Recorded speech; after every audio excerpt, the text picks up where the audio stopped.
I am one of these people that is a little wary about what our future holds. And when I think about what you created at Wikipedia, it wasn't just a repository of information, but it was a repository of trustworthy, or at least the perception of it being trustworthy. And we're now in an era where everyone seems to disbelieve their own lying eyes for whatever reason, whether it's the distortion from AI or even before that, the idea of political discourse that has sort of bent the truth. So where does a place like Wikipedia, where does a place like Jimmy Wales even fit into our future? Yeah, I mean, I think people still are very, very interested in finding quality information, sources of information that they can trust. I actually hope that some of the things that have happened with AI have helped people to understand that we need journalism, we need quality information, we need to get it right. And of course, AI, one of the reasons people don't trust it is not that they've lost trust in everything necessarily, but because it actually isn't trustworthy. We've all seen AI make mistakes and errors, and sometimes quite hilarious and sometimes not so funny. And so, I'm optimistic. I do think people are really passionate about wanting the truth. You do. What about the idea of collaboration? I mean, Wikipedia was kind of one of the ultimate sort of examples of collaboration. Complete strangers, people didn't know each other, finding a way to work together.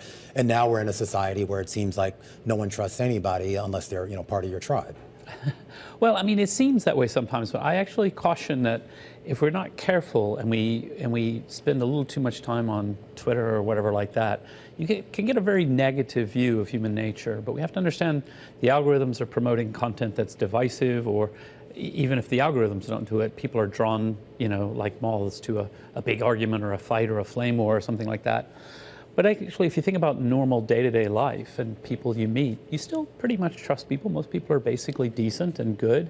And online, there are still wonderful places. There's still horrible places. All of these things are true at the same time. But I do think people can come together. They can have thoughtful conversations. They can, move the needle on their lives and on trust. And I hear what you're saying, that social media is not real life. It is a refreshing perspective that, you go out and meet people, you're going to have a different experience than if you spend all day on X, for example. I do want to talk about Wikipedia and how Wikipedia fits into a world where more and more people are using chatbots. It's become sort of, a second muscle that people are developing that muscle memory with. So, I mean, do you have any existential concerns that, if people get so used to using ChatGPT that maybe they'll just skip the step of going to Wikipedia? I mean, we do think about it. Obviously, you have to think about, as there's changes in the technology, change in the media landscape. It's something we've been thinking about for years, though. For example, the move from largely desktop to largely mobile page views meant a lot of things about how do you edit Wikipedia from a mobile phone. It's quite hard, and so on and so forth.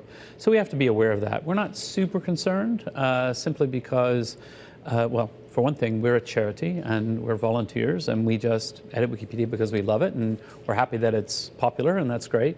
But it isn't why we do it. We do it because we care about knowledge. We care about, getting in the weeds and some details on some geeky topic that we really care about.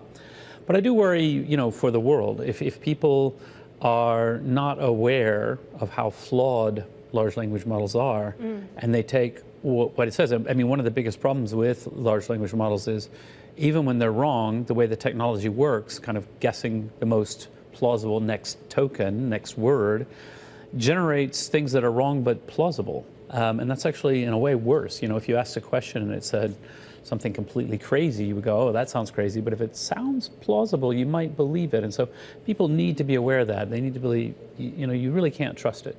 And I mean, I love that point that, you built up Wikipedia and, your folks continue to edit Wikipedia, including all the volunteers, because you love it. There's something so pure about the fact that, you're just pursuing information. And I mean, Wikipedia has seen so many different cycles when it comes to the internet. You think about just how many decades Wikipedia has existed. This moment in time that we're talking about when it comes to AI, when we're talking about the internet and talking about trust, can you compare this period to any other when you think about Wikipedia's history? I mean, yes and no. I mean, there's always something new, and there's always some threat to Wikipedia and so forth. But also, I mean, I think people do forget, we can have a little bit of a rosy view of what the early days of the internet was like, but the truth is there were massive flame wars and angry people and all of that. All of that's always been with us, sort of random crackpots putting forward their views and so forth. But, I do think, the changes in technology are really important, and we do have to focus on it. But I mean, what we're really focused on is that question of trust. How do we make sure that our community is healthy, that we're happy, that we're working really hard for quality, we're relying on quality sourcing, because as long as we do that, we'll have a place in the world. How do you police that, though? Because, I mean, it's one thing, you have to obviously vet, what the sourcing is, whether it's reliable, but then there's also the issue of not wanting to tamp down someone else's free speech or their opinions, even if those opinions may seem flawed, if you know what I mean. Yeah, I mean, we have a few techniques. I mean, part of it is, and this is rule number 3 from the book, is have a central purpose. So the purpose of Wikipedia is to write a free, neutral, high-quality encyclopedia, and that gives a lot of clarity to decisions we make. So, if you say, oh, well, how do you adjudicate between the New England Journal of Medicine and a social media influencer? We say, well, it's an encyclopedia, so we want quality sources, so we want that. And it turns out, actually there's loads and loads of people who are actually quite nice and calm. And so we try to just tune out all the noise of the world and just have constructive dialogues, constructive debates in the community. Yeah.